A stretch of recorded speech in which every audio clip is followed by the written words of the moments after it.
조금씩 이제 모일 수 있는 인원들이 늘어나고 또 정상으로 돌아가려고 애를 쓰고 있지 않습니까? 저희가 먼저 그래서 8월 8일 날 우리가 야외 예배를 한번 드리려고 합니다. 뭐 일주일 한 달 동안 좀 더 지켜봐야 되지만 뭐 계속해서 이 상황이 호전된다면 우리가 다시 모일 수 있을 것 같고요. 그리고 이제 8월 15일부터는 다시 마운트 로얄 유니버시티로 돌아가서 예배를 드리려고 준비하고 있습니다. 여러분 계속해서 기도해 주시길 바랍니다. 오늘 많은 분들이 오셨는데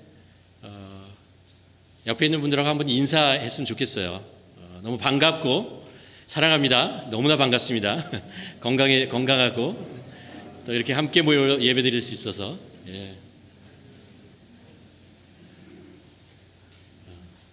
오래간만에 뵙는 얼굴도 있어서 반갑네요.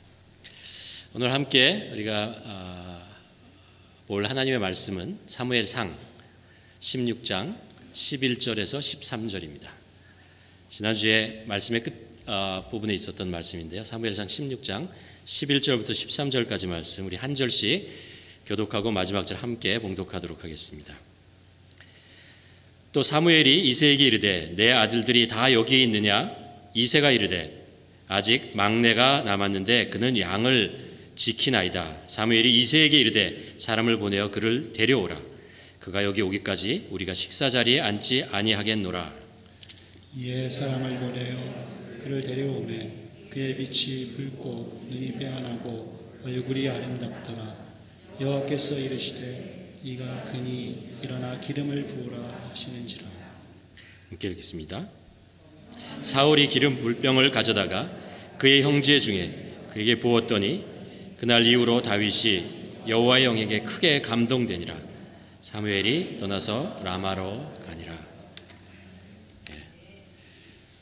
제가 한 가지 말씀 안 드린 게 있는데 우리가 인주식하고요 끝나고 이따 축도 끝나고 우리가 잠깐 친교 시간이 있습니다. 도시락은 아니고요. 말을 잘해야 돼요. 간식입니다. 간식 이렇게 하나씩 개인별로 이렇게 모아 해놨거든요. 여러분과 함께 교제하고 돌아가시길 바랍니다. 우리가 다윗에 대한 말씀을 계속해서 이제 나누고 있잖아요. 마태복음 1장에 보면 예수님의 족보에 대한 이야기가 나옵니다. 예수님의 족보를 어디서부터 시작하냐 하면 마태복음 1장에서 어디서부터 시작하죠? 아브라함부터 시작하죠. 그렇죠? 아브라함부터 쭉 시작해서 아브라함의 후대로 계속 내려가다가 그리고 예수 그리스도께서 태어나시는 그런 긴 예수 그리스도의 족보에 대한 이야기를 나옵니다. 그걸 좀 더 이제 자세하게 보면 그 족보가 세 부분으로 나눠져 있다는 것을 알 수 있습니다. 하나는 아브라함으로부터 시작해서 쭉 오다가 이제 다윗에게까지 한 세대라고 얘기하고요.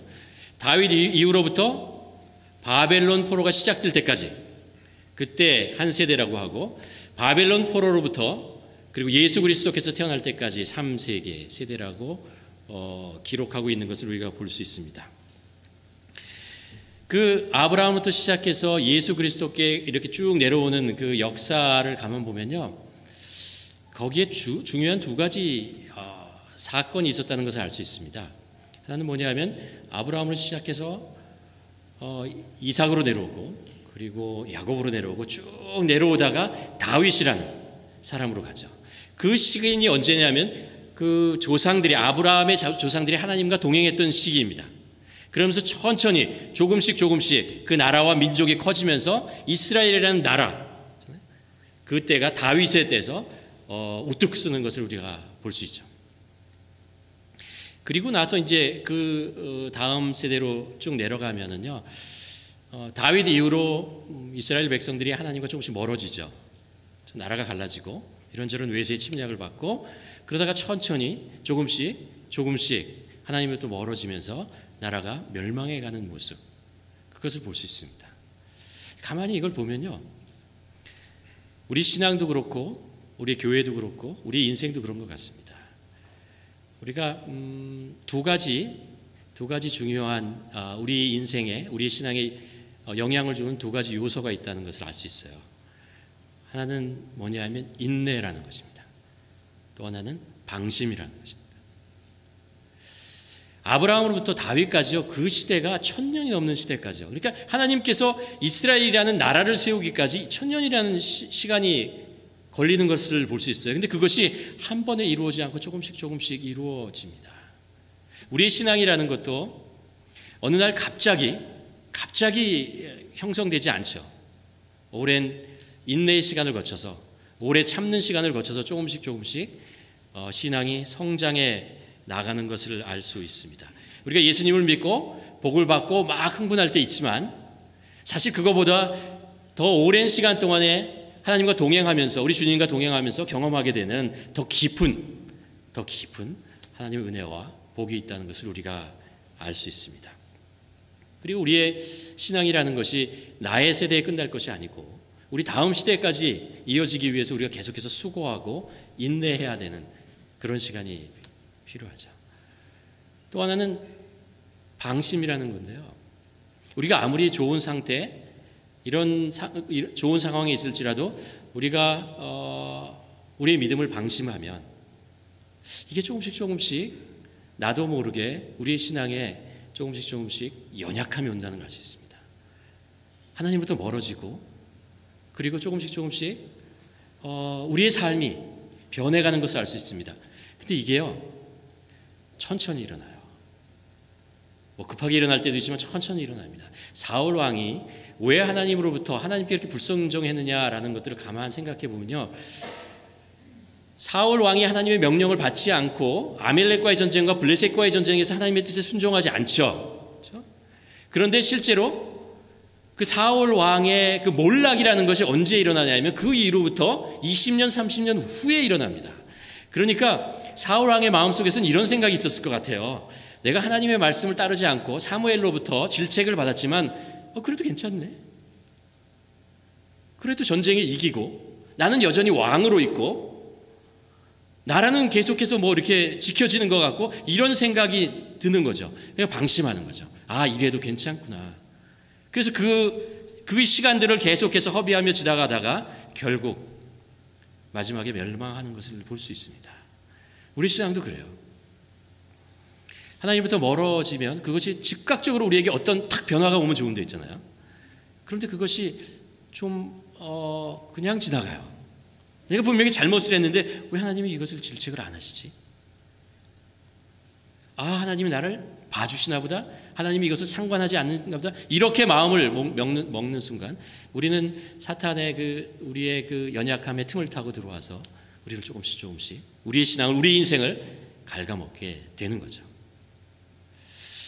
우리가 지금 겪고 있는 팬데믹이라는 것이 과연 우리 삶 속에 어떤 영향을 줄까 한번 생각해 보게 됩니다. 잘 모르죠, 그렇죠? 뭔가 영향을 줬지만 사실 이것이 나의 삶 속에 인내를 통해서 하나님을 더 가까이 나가고 우리의 신앙이 더욱더 견고해지는 그런 기회가 되었을지, 아니면 우리가 방심해서 이 기간 동안에 우리의 예배와 말씀과 뭐 이런 기도와 이런 생활을 조금씩 방심하다가 나도 모르게 조금씩 하나님께 멀어져 가서 먼 훗날 봤더니 그때부터 나의 신앙이 연약해지기 시작했구나 라고 그렇게 한탄하는 그런 시기가 되면 어떨까? 그죠? 여러분, 우리가 한번 이 팬데믹 이제 뭐 끝나간다고 생각할 수도 있고 또 다른 시대가 시작한다고 할 수 있지만, 이것이 우리의 신앙에 정말 인내를 통해서 하나님께 가까이 가는 신앙이 되기를 주님의 이름으로 간절히 축원합니다. 우리가 다윗의 오늘 말씀이 다윗 왕에 관한, 사무엘이 하나님의 명령을 받고 다윗을 왕으로 기름 붓는 그 순간이잖아요. 이 말씀을 한 번 더 우리가 좀 보려고 합니다. 하나님께서 사울 왕 이후로 이스라엘의 왕을 세우려고 하는데, 우리가 지난주에 보았지만 베들레헴이라는 작은 마을, 길갈이나 아니면 베델이나 뭐 이렇게 그 당시 알려졌던 그곳이 아니고, 이 베들레헴 작은 마을에 이새라고 하는 잘 알려지지 않은 그 사람의 아들이 몇 명 있었죠? 8명 있었죠. 근데 첫 번째부터 시작해서 두 번째, 세 번째, 일곱째까지 나가고 마지막에 8번째 막내. 그것도 그 집안에 큰 잔치가 이런데 초대받지 못하고 너는 그냥 들에 가서 양을 치고 있어라라는 양치는 소년을 불러서 그 형들보다 체격도 작고 아직 왕으로서의 어떤 풍채도 어떤 준비도 되지 않은 것 같은 그런 다윗을 선택하는, 그래서 그에게 기름을 붓는 그런 말씀을 나눴습니다. 우리가 이 말씀을 통해서 중요한 한 가지를 우리가 찾아냈지 않습니까? 왜 하나님께서 우리의 외모가 아니라 그 중심을 보신다고 말씀하시는지, 도대체 다윗의 중심에 무엇이 있었는가라는 것들을 우리가 나누었습니다. 이거죠. 다윗은 사실 객관적으로 보고 아무리 보아도 사울 왕과 견줄 만한 왕의 그 준비가 되지 않은 사람입니다. 그렇죠? 그러나 이제부터 왕으로 훈련받을 수 있는 준비가 된 사람이에요. 훈련받을 수 있는 준비가 된 사람이고, 왜 그러냐 하면 다윗이 마음이 깨끗했기 때문에 그래요. 깨끗했다는 거예요. 순수했다는 거죠. 하나님께서 다윗에게서 그 중심에서 발견한 게 무엇이냐면 그 깨끗함이었습니다. 성경에 보면 토기장이와 진흙이라는 그 비유에 대한 이야기가 여러 군데 나오죠. 그 중에서 이사야서 64장에 보면 이런 말씀이 나옵니다. 여호와여, 이제 주는 우리의 아버지이시니 우리는 진흙이요 주는 토기장이니 우리는 다 주의 손으로 지으신 것이니이다 라고 고백합니다. 이 본문이 특이한 것이 뭐냐면요, 하나님을 아버지라고 부르는, 여호와를 아버지라고 부르는 구약시대에 흔하게 찾지 못할 부분이에요. 근데 이사야서에 하나님을 아버지라고, 이 하나님과 얼마나 친근하고 신뢰와 사랑이 쌓여 있느냐라는 것을 알 수 있죠. 그 하나님과의 관계가 그 신뢰와 사랑을 바탕으로 이제 비유의 말씀을 하는데, 그것이 뭐냐면 하나님이 토기장이고 우리는 진흙이다라는 고백을 하고 있습니다. 토기장이의 머릿속에는 무엇인가를, 토기를 만들 수 있는 그 아이디어가 있죠. 디자인이 되어 있습니다. 그리고 나서 그것을 이루기 위해서 진흙을 선택합니다. 그리고 진흙을 만지죠. 만져서, 그리고 섬세한 손으로 해서 원래 계획했던 것 가지고 하나하나 조금씩 만들어내면서 토기라는 그런 아주 그 놀라운 작품을 만들어내는 것을 우리가 알 수 있죠. 하나님께서 당신의 자녀들, 우리들을, 하나님의 백성들을 세워가는 모습, 하나님의 백성으로 만들어가는 모습, 하나님이 원하시는 모습으로 만들어가는 것이 이렇다라는 것을 얘기하고 있는 것입니다. 하나님이 만들어가는 인생의 목적이 뭘까요? 복된 삶 아니겠습니까? 여러분, 성경에 보면 과연 복이라는 것이 복된 삶이 무엇인가, 우리가 세 가지로 얘기할 수 있을 것 같아요. 하나는 생명이죠. 생명입니다. 예수 그리스도의 십자가로 인한 생명이고, 두 번째는 동행입니다. 우리가 찬양으로도 고백하지만 그 주님과 우리가 동행하는 거죠. 성령님이 우리 안에 오셔서 동행하는 것이죠. 우리의 삶이 고아와 같이 내버려 두지 않고 하나님과 동행하는 거죠. 세 번째는 하나님의 나라입니다. 우리를 통치하고 우리를 지배하고 우리를 흔드는 것이 세상이 아니고, 세상의 사상이나 권력이나 힘이 아니고 인간의 지혜나 돈이나 이런 것이 아니라는 것입니다. 하나님의 나라에 우리가 있다는 것은 하나님께서 우리의 통치자, 하나님께서 우리를 인도하시고 이끄시고 책임지시는 분이 하나님이시다는 거죠. 그게 복이죠. 그게 우리에게 자유함을 줄 뿐만 아니라 우리에게 평안을 가져다 줍니다. 하나님께서는 우리를 그렇게 그 진흙을 만드시는 것처럼, 그 토기를 만드신 것처럼 우리를 그렇게 해서 복된 삶을 주시고, 그리고 그것을 누리게 하시고, 그리고 그 주위에 있는 사람들에게 흘려보내게 하는 삶, 그거죠. 그게 우리가 복된 삶입니다. 그렇게 해서 우리를 만들어 가시는 것입니다. 자, 여기서 다시 한번 생각해 볼 게 이거죠. 하나님께서 선택하시는 진흙의 기준은 무엇일까? 어떤 진흙을 하나님께서 선택하시는가? 라는 것입니다. 그렇죠? 토기장이가 진흙을 선택할 때 뻣뻣하거나 아니면 투박하거나 이 손에 잘 잡히지 않는 것, 이런 것들은 선택하지 않죠. 그렇죠? 토기장이는 그 좀 연약하지만 부드럽고, 그렇죠? 그런 손에 잘 잡히고 그런 것들을 선택합니다. 그래서 그것을 가지고 작품을 만들어 가는 것을 알 수 있습니다.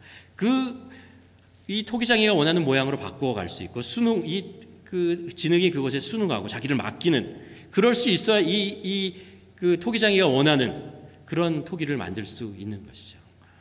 하나님께서 선택하시는 사람이라고 하는 것, 바로 이런 것이다라고 말씀하고 있는 것입니다. 하나님께서는 이스라엘 백성들의 그 죄악된 모습을 보면서 사용하시는 단어가 있어요. 표현이 있는데 그게 뭐냐면 목이 곧은 백성이다. 목이 곧다는 건 뭐예요? 이렇게 목이 곧으면 어떻게 되는 거죠? 하나님 앞에서 이렇게 숙이지 않는다는 거예요. 하나님을 빳빳이 바라본다는 것입니다. 그게 무슨 뜻입니까? 하나님 앞에서도 나의 뜻, 나의 의지, 나의 계획대로 살아가고 싶습니다. 나는 나입니다. 하나님, 나의 삶 속에 간섭하지 마세요. 내가 원하는 것만 들어주십시오. 나는 내 길을 갈 것인데 하나님 나의 삶을 그냥 도와주시든지 아니면 좀 물러나 계시겠습니까? 이런 거죠. 목이 곧다라는 것입니다. 가만 생각해 보면요, 우리가 가지고 있는 그 지식, 쌓아놓은 지식이나 우리가 했던 성공의 경험이 독이 될 수가 있어요. 내가 성공했던 것, 내가 이뤄놨던 것, 내가 어떤 쌓은 것, 이런 것들이요, 그래 내가 할 수 있지, 나 혼자 할 수 있어, 이 정도는 내가 하는 거야, 이 정도는 뭐 하나님 도움 없어도 돼, 아니면 다른 사람 도움도 없어, 내가 할 수 있어, 내 주장대로 내 생각대로 얼마든지 할 수 있을 것 같아 라는 것입니다. 그래서 하나님께 의지하지 않고 하나님 앞에서 머리를 숙이지 않아요. 이 분야는 제가 전공입니다, 이렇게 얘기하는 거죠. 하나님께서 모세를 택하시잖아요. 그리고 하나님의 놀라운 섭리로 이집트의 그 궁정에서 40년 동안 왕자로서 그 교육을 받는 거죠. 당시 이집트가 가장 강성한 나라였잖아요. 가장 많은 지식과 기술을 가지고 있던 나라잖아요. 거기 40년 동안 배웠어요. 훈련 받았어요. 어떻게 보면 하나님께서 이스라엘 백성들을 이집트에서 이제 그 해방시킨다 그러면, 야, 모세 이제 준비됐다라고 얘기할 수 있어요. 준비될 수 있다고 생각해요. 모세도 자기가 자기 생각대로 할 수 있다고 생각을 했던 것 같습니다. 결국 그랬다가 실패하죠. 그리고 어떻게 해요? 광야에서 40년 동안 힘든 시간을 보냅니다. 우리가 이렇게 표현할 수 있죠. 모세의 인생이 망가지는 시간이에요. 모세의 인생이 우리의 눈으로 봐서 망가지는 시간입니다. 아무것도 아닌 존재로 누구도 기억하지 않고 누구도 그 능력이나 경험이나 이런 것들을 인정하지 않는 그런 상태로 하나님께서 이 모세를 낮추시고 마치 망치로 이렇게 치는 것처럼 그런 시간을 40년 동안 보내게 됩니다. 그러나 사실 이 시간은요, 하나님께서 쓰실 진흙을 만드시는 시간입니다. 치고 쳐서 잘게 부어서 그 알이 굵은 그 진흙들을 다 뽀개시고 부드럽고 연약한, 정말 하나님께서 쓰실 수 있는 그런 진흙으로 만들어가는 그런 과정이죠. 그러고 나서 모세가 그렇게 얘기하잖아요. 하나님께서 불렀을 때 모세가 그렇게 얘기하잖아요. 하나님, 나 아무것도 아닙니다. 저 할 수 있는 게 하나도 없습니다. 이렇게 했을 때 하나님께서 그를 부르시고 쓰시는 것을 알 수 있습니다. 여러분, 혹시 이 세상에서 살다가 아니면 교회에서 이런저런 무엇인가를 하려고 할 때 망치로 얻어맞은 적 있어요? 뭐가 내가 깨져나가는 것 같은 그런 고통을 느끼신 적 있습니까? 실패하고 어렵고 힘들고 시련하고 내가 그리스도인으로 이 세상에서 잘 살아가고 보고 싶은데, 내가 이제 하나님 나라를 위해서, 이 교회를 위해서 애쓰고 싶은데 무엇인가 내가 깨어지는 것, 오히려 내가 깨어지는 것 같고 내가 부서지는 것 같고 내 연약함이 그냥 다 드러나는 것 같고, 그런 경험을 해보셨습니까? 분명히 있을 거예요. 몇 번씩 아마 경험해 보셨을 것입니다. 그거요, 하나님께서 온전히 쓰기 위해서 그렇게 만드시는 거예요. 우리들을 부서뜨리는 과정입니다. 거부하고 버팅길 것이 아니라 더 잘게 부서지도록 하나님께 이렇게 데워놓는 그런 시간이 되어야 됩니다. 누가 만일 저에게 목회자가 되니까 어떠세요? 라고 물어본다면 좋으세요? 안 좋으세요? 라고 물어보면 전 당연히 좋다고 얘기하죠. 뭐 김우선 목사님 얘기했지만 저도 그렇고 사회생활 해보고 그리고 이제 신학하고 이제 목회를 하고 많은 것들을 이제 세상 일과 목회 일들을 경험해봤는데 죄송하지만 목회 일이 더 좋아요. 근데 이 기간이 부서지는 기간이에요. 시간이 지나면 내가 부서진다는 걸 느껴요. 자꾸 부서진다는 걸 느껴요. 그게 좀 힘들고 어렵지만 이 부서지는 걸 통해서 하나님께서 일하시기 때문에 목회의 길은 부서져야 되는 것이고 연약해져야 되는 것이다 라는 것들을 뼈저리게 경험을 하게 됩니다. 내가 버팅기면 하나님의 역사가 일어나지 않는다는 것을 알기 때문에 신학을 딱 시작하고 뭐 졸업하고 선교사로 나가고 막 했던 그 하나님의 나라를 위해서 막 내가 무언가를 하겠다고 막 헌신했다고 그렇게 막 고백하고 이런 거 저한테 없습니다. 이제 그런 거 없고요. 하루 힘을 주시면 그냥 하겠습니다.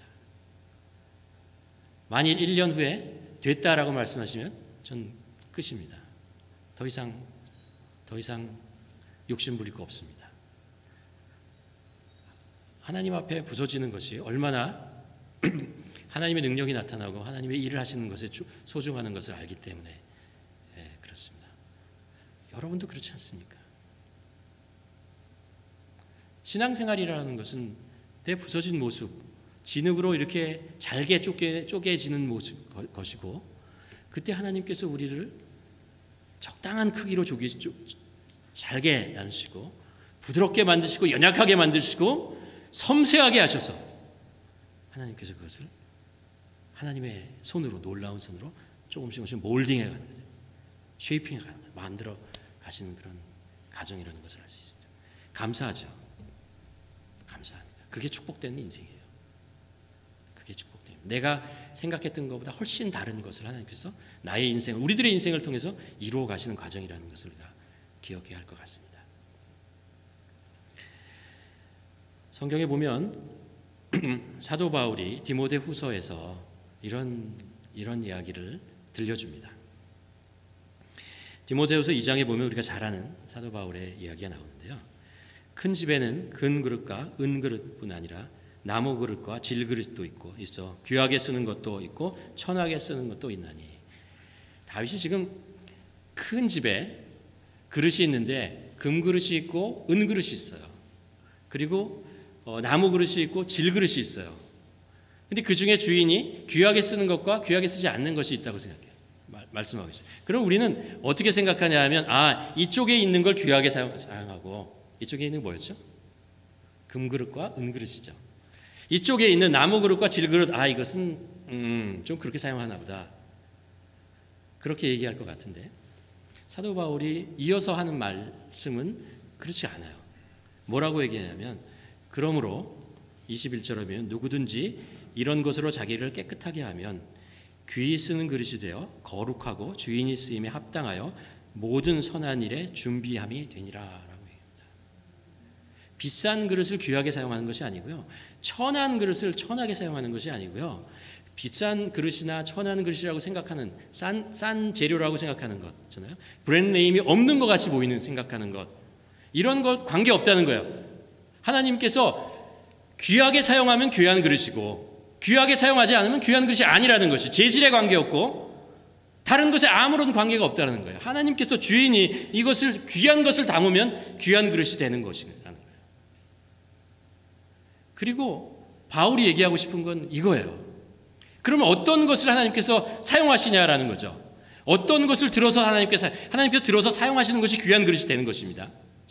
그러면 어떤 것을 하나님께서 들어서 쓰시느냐라는 거죠. 오늘 말씀에 그렇게 얘기합니다. 깨끗한 그릇이에요. 깨끗한 그릇을 합니다. 아무리 비싼 재질로 만들어도 더러우면 사용할 수 없는 것입니다. 재질이 좀 떨어진다고 세상 사람들이 볼지라도 그것이 깨끗하게 준비되어 있으면 하나님께서 그것에 귀한 것을 사용하신다는 거예요. 그래서 그게 귀한 그릇이 된다는 거죠. 하나님이 보시기에 귀한 것이 귀한 거죠. 인간이 보기에 귀한 것이 귀한 게 아니잖아요. 그러니까 그것이 귀한 삶이 되는 것이죠. 어떻게 하면 우리를 깨끗게 할 것인가? 이런 질문을 하게 되죠. 사도 바울이 이것은 이제 교회와 디모데에게 특별히 얘기하는 거잖아요. 얘기하면서 본문에서 뭐라고 얘기하냐면 이렇게 얘기해요. 이런 것에서 자기를 깨끗하게 하면, 깨끗하게 하는데 이런 것에서라고 얘기하는데요. 이런 것이 사도 바울이 참 굉장한 걸 얘기할 것 같은데, 놀라운 것으로 얘기할 것 같은데요. 사실 쭉 읽어보면 그 14절부터 거기에 포함되어 있는 26절까지 쭉 읽으면요, 아주 간단한 이야기예요. 뭐라고 얘기하냐면 14절, 16절 뭐 계속해서 나오는 게 이거예요. 너는 그것으로 이 일을 기억하게 하여 말다툼을 하지 말고 하나님 앞에서 엄히 명령하여 하라. 이는 유익이 하나도 없고 도리어 듣는 자들을 망하게 하느라. 말다툼하지 말라는 얘기입니다. 16절에 보면 망령되고 헛된 말을 버리라. 그것을 경건하게 하지 아니함에 경건함에서 점점 나아가게 멀어지게 하느니라. 사도 바울이 디모데에게 얘기하고 싶은 것은 이거예요. 망령된 말, 헛된 말, 다투는 말 이런 거 하지 말라. 이걸 좀 더 얘기하면 이런 거예요. 깨끗한 그릇이 뭐냐면요. 깨끗한 사람이라는 것은 뭐냐면 깨끗한 말을 하는 사람이에요. 깨끗한 말을 할 수 있는 사람은 누구예요? 깨끗한 생각을 하고 있는 사람이고요. 깨끗한 생각을 할 수 있는 사람은 깨끗한 영을 가지고 있는 사람이 그렇게 할 수 있는 거죠. 우리가 변화와 회복이라는 8주간의 말씀을 여러분께 나누면서 우리가 생각에 대한 마인드에 관한 이야기를 했잖아요. 마인드가 건강해야 된다. 왜냐하면 우리의 생각이 영적 전쟁이 일어나는 전쟁터라고 얘기했습니다. 사단은 우리가 잘못된 죄에 빠지게 하기 위해서 제일 먼저 하는 것이 뭐냐면 우리의 생각을 병들게 만드는 것입니다. 우리의 생각이 죄에 대한 생각을 하게 만드는 것입니다. 그렇게 하면 사람은 망령된 말을 하게 되고 죄된 말을 하게 되고 죄된 말을 하게 되면 죄된 행동을 하게 된다는 것입니다. 그러니까 우리의 생각을 깨끗게 하는 것이 중요하다. 22절에서 디모데후서 2장에 이렇게 바울이 또 얘기합니다. 너는 청년의 정욕을 피하고 주를 깨끗한 마음으로 부르는 자들과 함께 의와 믿음과 사랑과 화평을 따르라. 사도 바울이 이제 디모데에게 두 가지 얘기를 해요. 깨끗게 하기 위해서. 하나는 뭐냐면요. 너 친구 잘 사귀어 이 얘기예요. 깨끗한 친구를 사귀라는 거예요. 깨끗한. 거짓을 행하는, 죄를 지은 이런 친구와 가까이 있으면 나도 영향을 받는다는 거예요. 그러니까 그런 자로부터 멀어지라는 거예요. 그 대신에 깨끗한 영을 가지고 있는, 깨끗한 마음을 가지고, 깨끗한 생각을 하는, 깨끗한 말을 하는 그런 친구를 가까이 하라. 그러면 네가 깨끗해진다. 그럼 너희가 깨끗해진다. 또 하나 무슨 얘기를 하냐면요. 죄를 짓는 참 진리로 심령을 채워야 한다라는 이야기를 합니다. 진리가 무엇인지 분별하라 이런 이야기를 하죠. 이 이야기는 우리가 다윗의 시편 1편과 2편에서 1편 1장과 2장에서 1절과 2절에서 우리가 볼 수 있어요. 다윗이 복된 사람에 대한 이야기하면서 이렇게 얘기해요. 누가 복된 사람이냐면 1절에 보면 복 있는 사람은 악인들의 꾀를 따르지 아니하며 죄인들의 길에 서지 아니하며 오만한 자들의 자리에 앉지 않는다 그러죠. 무슨 얘기예요? 이런 사람들과 가까이 하지 말라는 거예요. 그렇게 하면 그렇게 되니까 그 사람들과 멀리하는 것이 복된 것이라고 얘기합니다. 두 번째 2절에서 뭐라고 얘기하냐면 오직 여호와의 율법을 즐거워하여 그의 율법을 주야로 묵상하는 자다. 기억하세요? 우리의 머리가 깨끗해질 수 있는 방법, 우리의 생각이 깨끗해질 수 있는 것은 진리로 집어넣는 거예요. 진리의 말씀을 계속 채우는 것입니다. 하나님의 말씀으로 우리를 채우는 것, 그것이 우리의 생각을 깨끗하게 하는 유일한 방법입니다. 우리가 깨끗하지 못한 잘못된 책을 보고 잘못된 동영상을 보고 잘못된 사람들과 어울리고 그러면 우리의 생각이 죄로 물들기 때문에 우리의 말이 허황된 말을 하게 된다는 것입니다. 여러분 그렇지 않아요? 이건 우리가 경험하는 거 아니에요? 경험하죠. 좋은 친구를 사귀면 내 말이 좋아지는 걸 알 수 있어요. 악한 친구를 사귀면 내 말이 악한 말로 자꾸 나오는 것을 알 수 있어요. 내가 병들어 간다는 것을 알고 있어요. 깨끗해지지 못하고 더러워지고 있다는 것을 알 수 있습니다. 그러니까 우리의 생각을 깨끗하게 해야 되는데 그러기 위해서는 진리의 말씀을 해야 된다는 거죠. 저는 이런 말씀을 드렸죠. 가짜를 잘못된 것을 분별하려면 가짜를 계속 보는 게 아니고 가짜의 특징이 무엇인가를 볼 게 아니고 진짜를 계속해서 보라는 거죠. 진짜가 무엇이고 참된 것이 무엇인가를 계속 보고 그것을 묵상하고 내 머리에 가슴에 내 손에 익혀놓으면 가짜가 나왔을 때 딱 보는 순간 만지는 순간 듣는 순간 이건 아니야라는 것을 알 수 있다. 그러니까 우리가 계속해서 하나님의 말씀 진리의 말씀 우리를 채우는 것입니다. 사실 신앙생활이 어려울 것 같지만 까다로울 것 같지만 사실은 굉장히 단순한 걸 우리에게 가르쳐줍니다. 굉장히 단순한 것, 우리가 성령님의 도우심을 구하고 따라가면 할 수 있는 것을 성경은 우리에게 얘기를 합니다. 그리고 그것을 따라하다 보면 그것이 우리의 습관이 된다고 그랬죠. 다시 한번 말씀드립니다. 습관이 된다고. 처음에 사람이 자기 습관을 만들어내지만 나중에 습관이 사람을 만들어내잖아요. 내가 어떤 습관을 가지고 있느냐, 내가 아침에 일어나서 무엇을 하느냐, 내가 여가 시간에 무엇을 하느냐, 일하는 시간은 다 일할 테니까 그건 별로 그렇게 중요하지 않아요. 다 일할 테니까 내가 여가 시간에 도대체 무엇을 하느냐에 따라서 내 인생이 만들어져요.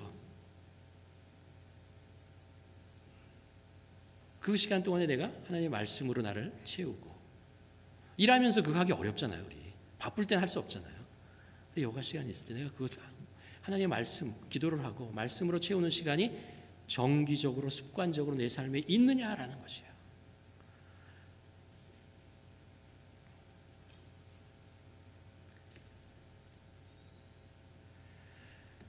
그렇게 하다 보면 우리의 마음과 우리의 생각과 우리의 영혼이 깨끗해지고 마지막으로 말씀드리면요, 이 하나님께서 다윗에게 기름을 부으시잖아요. 사무엘을 통해서. 그리고 나서 이제 13절 마지막에 보면 이런 일이 발생합니다. 사무엘이 기름 불병을 가져다가 그의 형제 중에서 그에게 부었더니 그날 이후로 다윗이 여호와 영에게 크게 감동되니라. 성령님이 했어요. 성령의 충만함을 받았어요. 깨끗하니까. 하나님의 말씀을 사모하고 깨끗하니까 거기에 성령이 귀한 것이 담겨지고 그의 인생이 놀라운 하나님의 손에 붙들림 받은 그런 존재가 되는 거죠. 여러분 우리는 그리스도인으로서 이 세상에 살 때 하나님에게 붙들린 자 되어야 됩니다. 제가 오래 살지는 않았지만 살아보니 세상에 믿을 게 없더라고요. 세상에 그렇게 가치 있는 거 없더라고요. 있다가 사라지고 잠깐 즐기다가 없어지고 또 목마르고 그게 인생이더라고요. 그래서 예수님께서 사마리아 여인에게 이 물을 먹으면 너 또 목말라. 그렇죠? 매일 경험하는 거 아니에요. 그래서 예수님께서 다시 당신의 생명을 주시고 성령을 우리에게 주셔서 영원히 목마르지 않게 하나님과 동행하게 만드는 것이죠. 다윗을 선택하셔서 성령을 주시고 성령과 함께 동행하는 사람을 만드신 거죠. 우리도 그렇게 돼야 됩니다. 오늘 임식식을 하는데 두 분 여기 하나님의 예수님의 제자된 우리들 있잖아요. 우리가 살 길은 이것입니다. 이게 우리의 기쁨이고 이것이 우리의 인생을 가치 있게 사는 길입니다. 바라기는 우리 인생이 우리가 한 가지 오늘 좀 기억하고 돌아가셨으면 좋겠어요. 뭐냐 하면 이 이미지를 가지고 가십시오. 토기장이 진흙. 우리가 진흙이 되어야 돼요. 진흙이 되어야 됩니다. 그리고 하나님께서는 우리를 부드러운 진흙을 만들기 위해서 우리를 자꾸 꽈개시고 잘게 부수실 때 하나님께서 나를 귀하게 쓰시려고 이렇게 하시는구나 기억하시고 하나님의 손에 우리 인생을 맡기십시오. 그럼 하나님께서 우리 인생을 하나님의 뜻에 합당하게 복된 삶으로 만들어 가십니다. 우리는 세 가지 인생이 우리 앞에 있어요. 하나는 세상에 사로잡혀서 사는 인생이 있고요. 또 하나는 내가 살고 싶은 인생이 있습니다. 세 번째는 하나님께서 만들어 가시는 인생이 있습니다. 바라기는 하나님께서 만들어 가시는 그런 인생 되시기를 주님의 이름으로 간절히 축원합니다. 기도하시겠습니다. 우리 한번 잠깐 기도했으면 좋겠습니다. 하나님께서 우리를 진흙으로 선택하시고 진흙에서 우리 선택하시고 우리 인생을 정말 복된 삶으로 만들어 가기를 원하십니다. 이 시간에 내가 정말 하나님의 손에 온전히 들려지기를 원하는지 하나님의 손에 때로 부서지기를 원하시는지 하나님이 원하시는 모습으로 나아가는데 온전히 순종하고 맡기려고 하는지 우리 인생 한번 돌아보면서 하나님 내 인생을 하나님께 맡기고 하나님의 그 토기장이의 손에 내 진흙이 되어 주님께 맡깁니다. 주님, 주님이 원하시는 인생으로 저희를 만들어 주시옵소서. 한번 기도하기를 원합니다.